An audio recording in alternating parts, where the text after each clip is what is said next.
নমস্কার, আমি সুদীপ্তা। এভি নিউজে আপনাদের সকলকে স্বাগত। প্রথমেই চোখ রাখবো নিউজ হেডলাইনসে।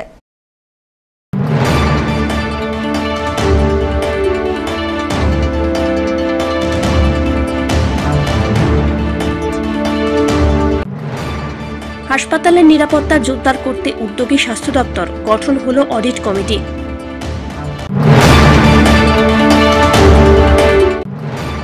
অভিনব কায়দায় গরু পাচার হওয়ার আগেই পুলিশের জালে ট্রাক সহ 15টি গরু, বড়সড় সাফল্য রাজগঞ্জ থানার।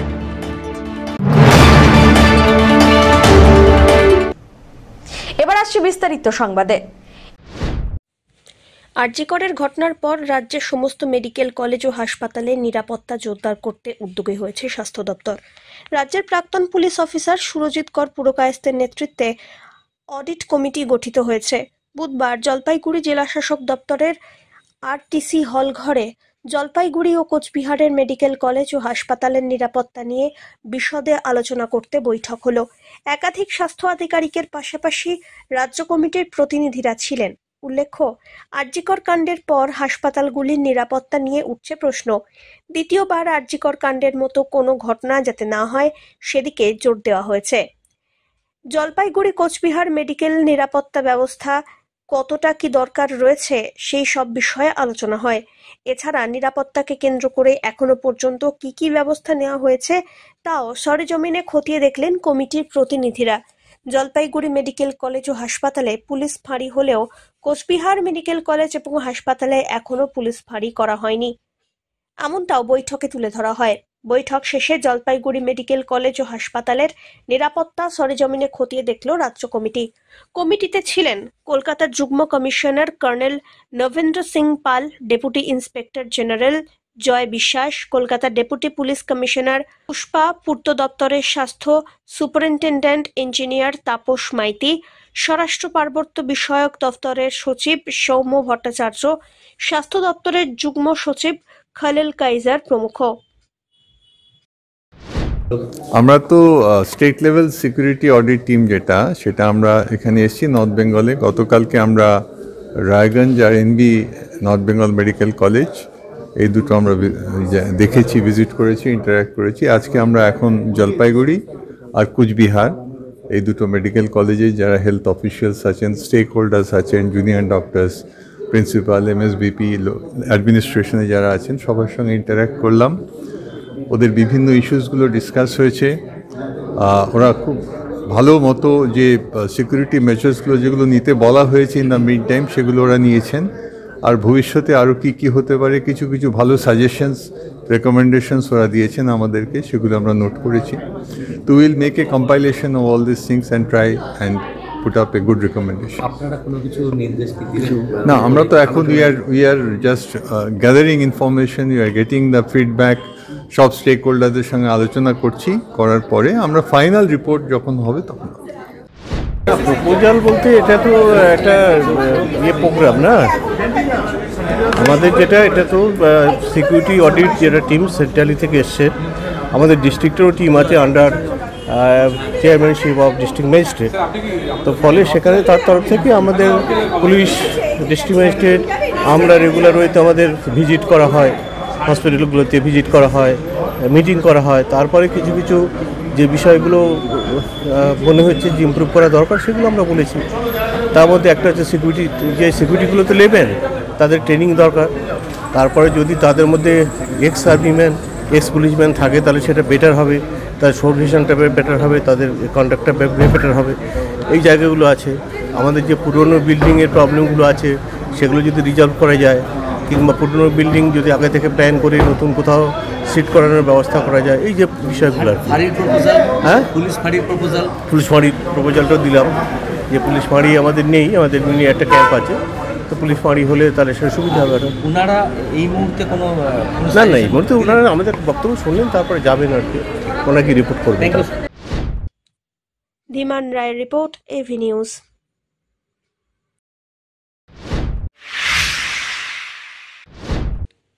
অভিনব কায়দায় গরু পাচার হওয়ার আগেই পুলিশের জালে ট্রাক সহ 15টি গরু, বড়সড় সাফল্য রাজগঞ্জ থানার। বাংলাদেশে পাচার হওয়ার আগেই ট্রাক সহ 15টি গরু উদ্ধার হলো। ঘটনায় গ্রেপ্তার হয়েছে একজন। রাজগঞ্জ থানার পুলিশ সূত্রে খবর, অভিনব কায়দায় পাচার করা হচ্ছিল গরু। রাজগঞ্জ থানার পুলিশের কাছে খবর ছিল গরু পাচারের। সেই খবরের ভিত্তিতে শিলিগুড়ির জলপাইগুড়ি জাতীয় সড়কে ফাটা পুকুরের কাছে ওত পেতে বসেছিল পুলিশ। একটি পিচ ভর্তি ট্রাক দাঁড় করিয়ে তল্লাশি করতেই পুলিশের নজরে পড়ে ড্রামের নিচে সারি দিয়ে রাখা রয়েছে গরু। পিচের ড্রাম নামাতেই বেরিয়ে আসে একের পর এক গরু, বেঁধে রাখা হয়েছে তাকে। সব মিলিয়ে মোট 15টি গরু উদ্ধার হয়, তার মধ্যে একটি গরু মারাই গিয়েছে। সব গরু সহ ট্রাক ও পিচের ড্রাম বাজেয়াপ্তর পাশাপাশি ট্রাক চালককে গ্রেপ্তার করা হয়েছে। জেরা করে জানা গিয়েছে, বিহার থেকে আসাম হয়ে বাংলাদেশে পাচারের উদ্দেশ্যে যাচ্ছিল গরুগুলি। পুরো ঘটনার তদন্ত শুরু করেছে রাজগঞ্জ থানার পুলিশ। সুস্মিতা চন্দ্রের রিপোর্ট।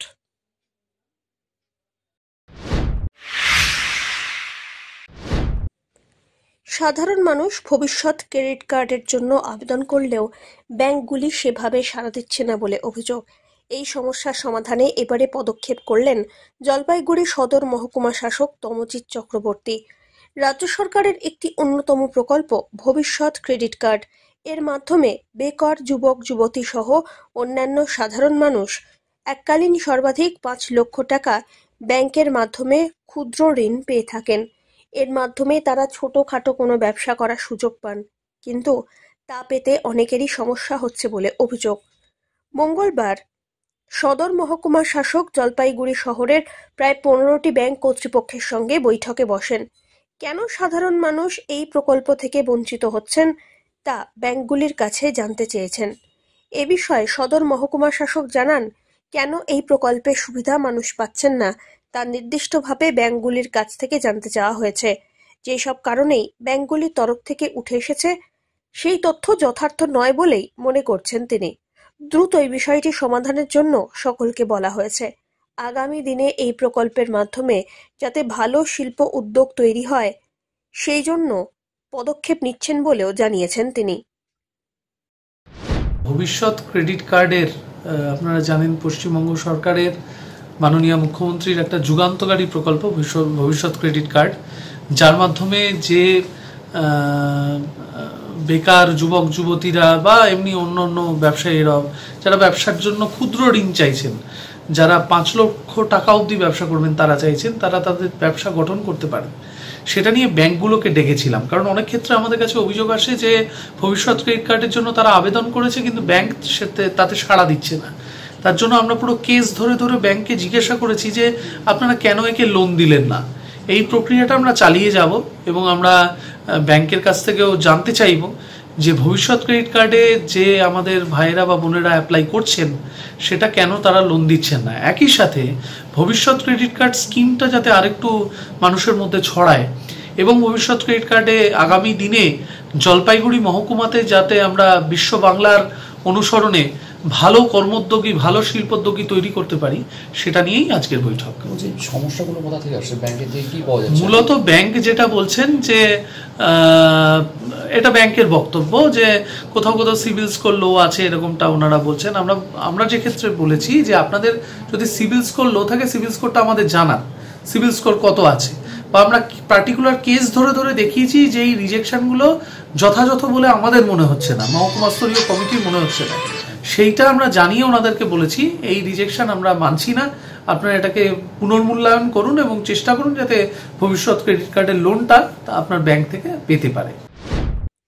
অন্যদিকে এদিন বিভিন্ন ব্যাংক কর্তৃপক্ষের কাছ থেকে জানানো হয় সমস্যা সমাধানে প্রয়োজনীয় পদক্ষেপ নেওয়া হবে।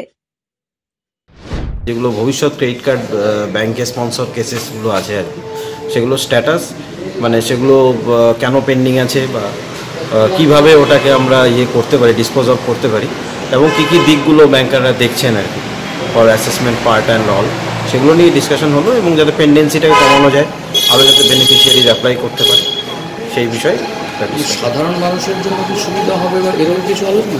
সাধারণ শ্রেণীর যারা রয়েছে, সাধারণ শ্রেণীর মানে মূলত ধরুন যারা নতুন ব্যবসা করবে বা যারা নতুন এন্টারপ্রিনিয়ার, যারা নতুন গ্রোয়িং এন্টারপ্রিনিয়ার, তাদের অবশ্যই হেল্প হবে এই স্কিমের মাধ্যমে।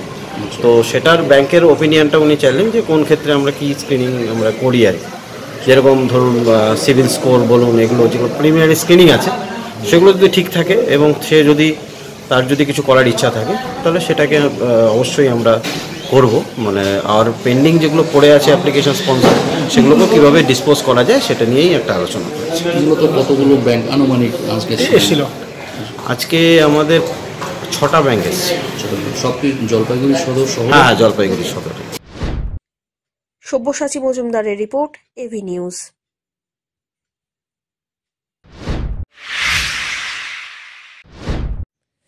সান্দাকফু অভিযানের পর অকাল মৃত্যু কলকাতা উত্তর 24 পরগনার দমদমের বাসিন্দা 28 বছর বয়সী অঙ্কিতা ঘোষের। প্রাপ্ত তথ্য অনুসারে সান্দাকফু থেকে ফিরে আসা অঙ্কিতা তার বন্ধুদের সঙ্গে টুমালিংয়ে অবস্থান করছিলেন। মঙ্গলবার রাত্রিবেলায় অঙ্কিতাকে মৃত অবস্থায় বাথরুম থেকে উদ্ধার করা হয়। জিটিএ ডেপুটি চেয়ারম্যান রাজেশ চৌহানকে এই ঘটনার কথা জানানো হয়। তারপরে তিনি অবিলম্বে মানিভঞ্জন ল্যান্ড রোভার অ্যাসোসিয়েশনকে ঘটনা সম্পর্কে অবহিত করেন। জিটিএ এবং অ্যাসোসিয়েশনের সহায়তা সুকে হাসপাতালে নিয়ে যাওয়া হয়। পরীক্ষা নিরীক্ষার পর সেখানে তাকে দার্জিলিং জেলা হাসপাতালে রেফার করেন চিকিৎসক। ভোর 4টের দিকে অঙ্কিতাকে দার্জিলিং জেলা হাসপাতালে নিয়ে যাওয়া হলে চিকিৎসক তাকে মৃত বলে ঘোষণা করেন। বলা হয়, জিটিএ ঘটনাটি তার বাবার কলকাতার বাসিন্দা অমিত ঘোষ সহ পরিবারকে জানিয়েছে। এদিকে তার জায়গায় বেড়াতে আসা এক পর্যটকের মৃত্যুতে গভীর শোক প্রকাশ করেছে জিটিএ। তথ্য অনুসারে অঙ্কিতা 1 ডিসেম্বর এনজেপি স্টেশন থেকে মানেভঞ্জন পৌঁছেছিলেন। 2রা ডিসেম্বর সান্দাকফু যান। 3রা ডিসেম্বর টুমলিং থেকে শিলিগুড়ি হয়ে কলকাতা ফেরার পরিকল্পনা ছিল তাঁদের। দাদা, আপনার কোথা থেকে আসছেন? অ্যাকচুয়ালি প্রবলেম হয়েছে, আমরা কলকাতা থেকে আসছিলাম, সান্দাকফুতে একদিন ছিলাম আর টুমলিংয়ে ছিলাম। টুমলিংয়ে আমাদের ইনসিডেন্ট হয়, তারপর আমরা এখানে আসি দার্জিলিং এই মেডিকেল কলেজে, দার্জিলিং এর হসপিটালে আছি। তো ওখানে কজ অফ ডেথ অ্যাকচুয়ালি ওখানে ডেট ঘোষণা করে। তো বাকি এই দাদা আমাদের খুব হেল্প করছে। আপনার অ্যাসোসিয়েশন নাম বলুন না প্লিজ। Land rover association. কি হলো অ্যাকচুয়ালি আমরা টুমলিংয়ে ছিলাম। টুমলিংয়ে থেকে রাতের বেলা উনি বাথরুমে গেছেন, ও বাথরুমে পড়ে গিয়েছিলেন, সেটা আমরা জানি না। পরে যখন আমরা গিয়ে দেখি তো উনি ওই অবস্থায় ওনাকে বার করি, তো হোটেল থেকে গাড়ি করে তারপর আমরা এই এখানে নিয়ে আসি। অ্যাকচুয়ালি আমরা বুঝতে পারছিলাম না কোনো কিছু, হেল্পলেস ছিলাম। আপনার কতজন ছিল? আমরা 4 জন ছিলাম। কোথায় থেকে? হ্যাঁ, কলকাতা থেকে আসছি। কলকাতা থেকে। ওই মেয়েটার নামটা কি? অঙ্কিতা ঘোষ। অঙ্কিতা ঘোষ। হ্যাঁ। ওইটা কি বাড়িটা কোথায়? দমদম? হ্যাঁ, ওখানেই।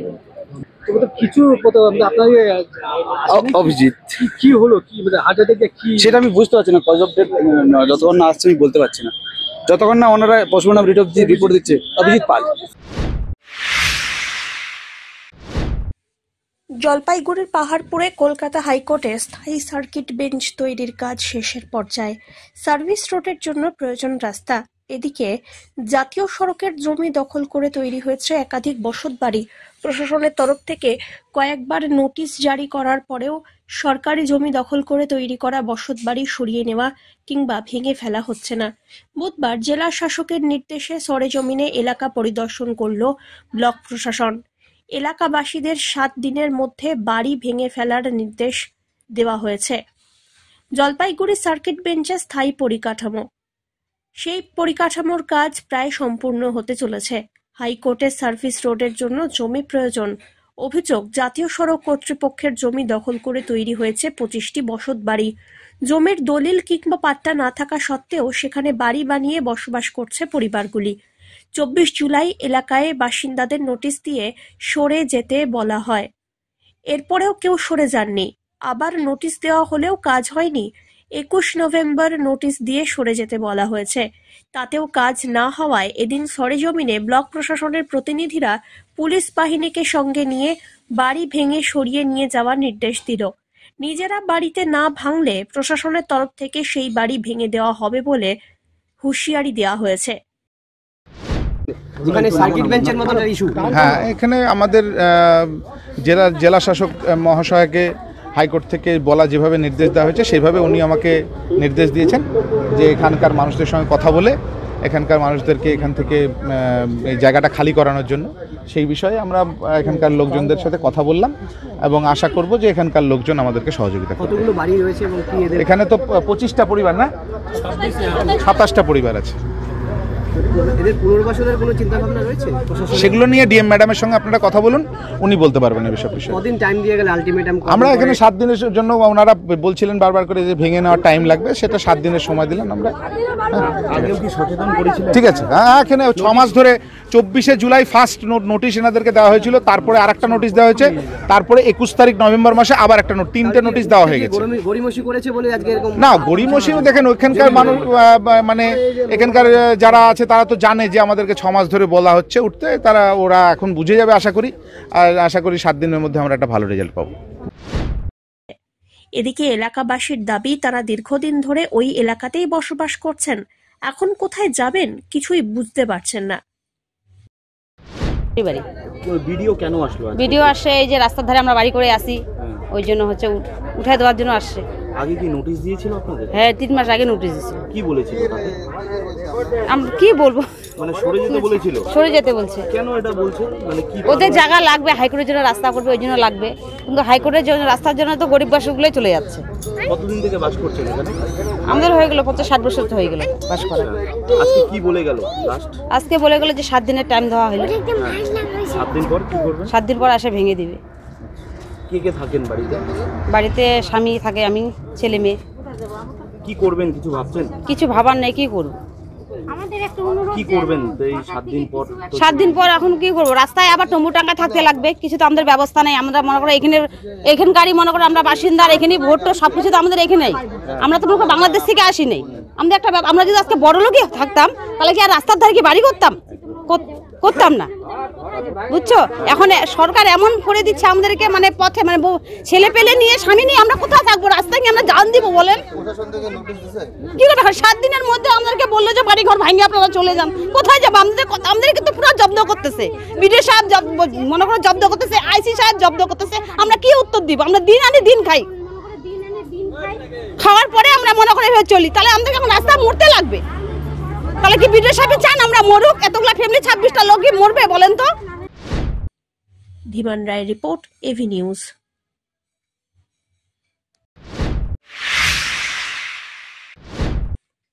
এশিয়ান হাইওয়েতে দুর্ঘটনার কবলে টোটো, ঘটনায় আহত 6 যাত্রী।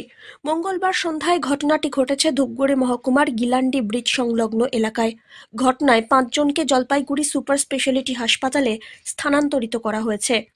জানা গিয়েছে, ধূপগুড়ি থেকে একটি টোটোতে 6 জন আংরা ভাষার দিকে যাচ্ছিলেন। সেই সময় গিলান্ডি ব্রিজ এলাকায় পিছন থেকে একটি ডাম্পার সজোরে টোটোতে ধাক্কা মারলে টোটোর চালক সহ যাত্রীরা রাস্তার ওপরে ছিটকে পড়েন। সঙ্গে সঙ্গে ছুটে আসেন স্থানীয়রা। ঘাতক ডাম্পার ঘটনাস্থল থেকে চম্পট দেয়। ঘটনার খবর দেওয়া হয় ধূপগুড়ি দমকল কেন্দ্র এবং পুলিশকে। ঘটনাস্থলে দমকল কর্মীরা পৌঁছে আহত 6 জনকে উদ্ধার করে ধূপগুড়ি মহকুমা হাসপাতালে নিয়ে যান। সেখানে কর্তব্যরত চিকিৎসক প্রাথমিক চিকিৎসার পর 5 জনকে জলপাইগুড়ি স্থানান্তরিত করেন। পুলিশ সূত্রে খবর, টোটোটিকে আটক করা হয়েছে, পাশাপাশি ঘাতক ডাম্পারের খোঁজ চলছে। আপনি কিসে ছিলেন? টোটোতে ছিলেন। কোথায় যাচ্ছিলেন? বাঙ্কুবাড়ি। মানে ধূপগুড়ি থেকে? হ্যাঁ। মানে কিভাবে হলো, মানে পিছনে মারছে না সামনে? পিছনে মারছে। কি গাড়ি মারলো? বাম্পার মারছে। আচ্ছা, ভালো মতো দেখতে পারিনি, কিন্তু বাম্পার মারছে। কতজন ছিল টোটোতে? 6 জন। 6 জনই আহত? 6 জনই আহত। আচ্ছা, তোমার বাড়ি কোথায়? বাঙ্কুবাড়ি। আপনার কোথায় লাগছে? সব জায়গায় চোট লাগছে। আর বাকিদের? বাকিদের মাথায় লাগছে, হাঁটুয়ে লাগছে, একজনের মাথা ফাটছে। ধীমান রায়ের report, AV news.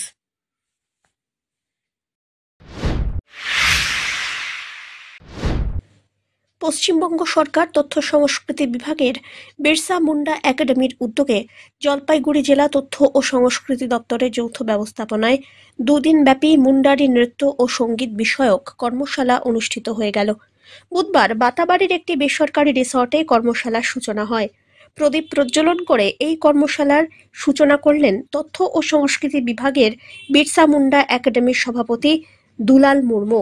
Birsa Munda একাডেমির সচিব সোনু বিশ্বাস, ভারতীয় মুন্ডা সমাজের সহ সভাপতি অমর বার্লা, জলপাইগুড়ি জেলা তথ্য ও সংস্কৃতি দপ্তরের আধিকারিক স্বরূপ বিকাশ, মহকুমা তথ্য ও সংস্কৃতি দপ্তর আধিকারিক ইন্দ্রজিৎ সাহা, বিশিষ্ট সমাজসেবী জোসেফ মুন্ডা সহ অনেকে। এই 2 দিনব্যাপী কর্মশালায় মুন্ডারি সমাজের ভাষা, নৃত্য, সংস্কৃতি এবং কৃষ্টি নিয়ে আলোচনা করা হবে। বিরসা মুন্ডা একাডেমির পক্ষ থেকে এবং তথ্য সংস্কৃতির সহযোগিতায় আমরা আজকে মুন্ডারি ভাষা এবং সংস্কৃতি নিয়ে একটা কর্মশালা করছি এবং আজ এবং কাল, এবং এই কর্মশালার মধ্য দিয়ে মুন্ডারি ভাষার এবং যে সংস্কৃতির তার যে বিভিন্ন দিক, সেই দিকগুলোকে তুলে ধরা, সেগুলোকে সংরক্ষিত করা এবং সেগুলো আগামী দিনে কিভাবে উন্নতি করা যায় তারই আমাদের সরকারের ভাবনা, মুখ্যমন্ত্রীর ভাবনা, এবং তার ভাবনাকে আমরা এগুলোকে ভালো করে কার্যকর করা, ভালো করে এগুলোকে কাজ করা, এটাই আমাদের ভাবনা। কারণ মুন্ডারি ভাষা প্রাচীন ভাষা, এতদিন ধরে এই ভাষা সংস্কৃতির নিয়ে কেউ ভাবেনি, কেউ চিন্তা করেনি। এই ভাষাটা দীর্ঘদিন ধরে বঞ্চনা এবং অবহেলায় ছিল। আজকে আমাদের একাডেমি 1 বছর হয়ে গেল এবং এর মধ্যে আমার সমস্ত মেম্বার এবং আমার মেম্বার সেক্রেটারি সবাই মিলে এবং মুন্ডারি সমাজের বিভিন্ন মুন্ডারি সমাজের যারা সংগঠক আছে, যারা তাদের সমাজ, জাতি, সংস্কৃতি, ভাষা নিয়ে লড়াই করে, সেই সমস্ত যারা নেতৃত্ব আছে তাদের সঙ্গে আমরা কথা বলছি এবং তাদের সহযোগিতা আমরা কামনা করছি। সব্যসাচী মজুমদারের রিপোর্ট, এভি নিউজ।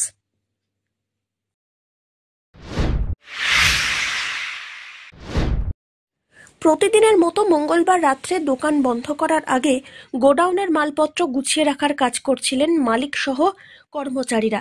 সেই সময় হঠাৎই কর্মচারী ফোঁস ফোঁস শব্দ শুনতে পান। সেই কর্মচারী গিয়ে দেখেন বস্তার ভিতর থেকে ফনা তুলে রয়েছে বিশাল আকার গোখরো। সেই দেখে রীতিমতো চমকে ওঠেন কর্মচারী সহ অন্যান্য কর্মী এবং দোকানের মালিক।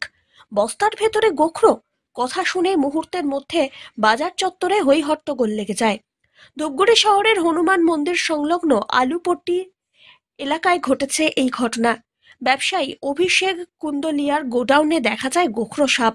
খবর পেয়ে ঘটনাস্থলে হাজির হন 2 পরিবেশ কর্মী, অনুপম চক্রবর্তী এবং অনিকেত চক্রবর্তী। তারপর প্রায় 8 ঘন্টার প্রচেষ্টায় বস্তাবন্দি করা হয় বিষাক্ত সাপটিকে। এদিকে গোখরো বস্তাবন্দি হতেই স্বস্তির নিঃশ্বাস ফেলেন সকলে। পরবর্তীতে পরিবেশ কর্মীরা সাপটিকে নদীর পার্শ্ববর্তী জঙ্গলে ছেড়ে দেন বলে খবর। আমাদের কাছে একটি ফোন আসে ধূপগুড়ি আলুপট্টি মহাবিস্তান এলাকা থেকে। একটি বাসনের গোডাউনে কোনো কারণবশত একটি স্ত্রী গোখরো সাপ ঢুকে পড়ে। তো আমরা সেখানে যাই, গিয়ে দেখতে পাই বস্তার ভিতরে সাপটি আটকে ছিল, মানে ঢুকেছিল।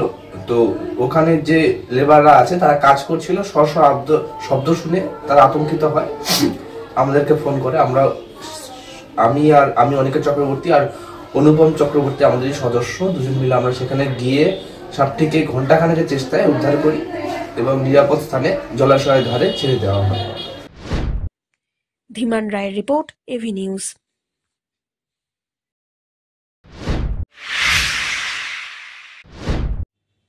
গ্রামীণ এলাকার পাশাপাশি বুধবার নেমেছে তাপমাত্রা, সঙ্গে হিমেল হাওয়া। প্রথম ইনিংসে শীতের কামড় অনুভূত হতেই পথের ধারে উঠে এসেছে মরশুমের চেনা ছবি। শুকনো ডালপালা জ্বালিয়ে উত্তাপের আসর নজর পড়েছে জলপাইগুড়িতেও। মধ্যরাত্রি থেকেই বাড়তে থাকে ঠান্ডার দাপট। দুপুরে রোদে কিছুটা স্বস্তি মিললেও গোধূলি বেলায় আবার হিমেল হাওয়ার সঙ্গে কাঁধে চেপে শহরে নেমে আসে শীত। তবে শীত পড়তেই সকাল সন্ধে ভিড় বেড়েছে চায়ের দোকানে, বিক্রি বেড়েছে প্রায় দ্বিগুণ। বুধবার রোদের দেখা মিললেও সকাল থেকেই শীতের প্রভাব রয়েছে জেলা জুড়ে। জনসাধারণ মানুষের জীবনযাত্রা কিছুটা হলেও স্লথ গতিতে চলে। সন্ধ্যায় পাতকাটা এলাকায় দল বেঁধে মহিলাদের আগুন পোহাতে দেখা গেল। বিগত কয়েক বছরের তুলনায় এবারে শীত একটু বেশি পড়বে বলেই মনে করছে হাওয়া অফিস। মঙ্গলবার সর্বনিম্ন তাপমাত্রা ছিল 12.5 ডিগ্রি সেলসিয়াস, সর্বোচ্চ তাপমাত্রা 29.5 ডিগ্রি সেলসিয়াস। ওয়েদার ঠান্ডা কি বাড়ছে? হ্যাঁ, ঠান্ডা পড়তেছে। হ্যাঁ, সকাল সন্ধ্যা ঠান্ডা, আবার 10টা বাজলে গরম। এখন সকালের দিকে ঠান্ডা, সন্ধ্যার দিকে ঠান্ডা। এখন কি সব আগুন চাপানো শুরু করে? না না না, হালকা হালকা আগুনের ঠান্ডাটা আসেনি এখন। কিন্তু আছে ঠান্ডা? আছে, ঠান্ডা আছে। তো আপনাদের বয়স্কদের কি অসুবিধা হয় না সন্ধ্যার দিকে? হ্যাঁ হয়তো, হ্যাঁ হয়তো বয়স্ক লোকের তো অসুবিধা হবেই একটু। অমিত বণিকের রিপোর্ট, এভি নিউজ।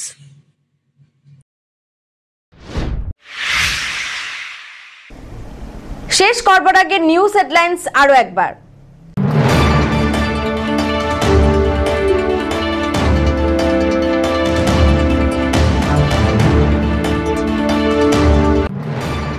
হাসপাতালের নিরাপত্তা জোরদার করতে উদ্যোগী স্বাস্থ্য দপ্তর, গঠন হলো অডিট কমিটি।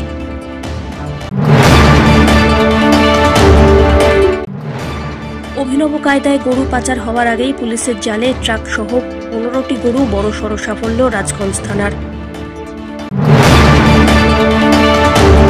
শেষ করবার আগে নিউজ হেডলাইন্স আরো একবার।